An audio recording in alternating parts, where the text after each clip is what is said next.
continues to show this pretty large disconnect between the economic successes that you all are touting and highlighting this week and the way Americans are actually feeling about the economy, the way they're feeling about their own wallets. You know, inflation and recession fears continue to be a pretty big pull on the president's popularity. So why do you think that is, and is this big rebrand going to be enough to bridge that divide and turn things around? Well, what I would say is that the president's economic policies are incredibly popular. When you ask people what they think about investing in our roads, bridges, and airports, when you ask people what they think about educating and empowering workers, when you ask people about how they feel about reshoring manufacturing jobs and investing in America, those things are incredibly popular. And we find that when we go out and we talk to people about it, they support Bidenomics. And so that's exactly what the president is going to be doing in Chicago tomorrow. And that's exactly why we're talking to Americans about everything that he's doing to make sure that we grow the economy by growing the middle class, give people the support that they need to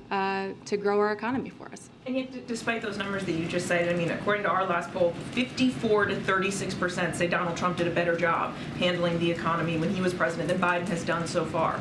You aren't announcing anything new necessarily this week. You are just, sort of highlighting and touting what you've done.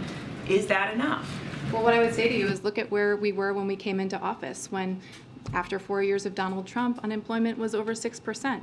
And today, we are standing here at a time where unemployment is at historic lows. We've seen inflation come down by 50% over the last year. 11 months straight, inflation has come down. We've recovered, our economy has recovered faster than any major economy in the entire world. And that's happening because of President Biden's leadership, because of the economic agenda that he's put forward.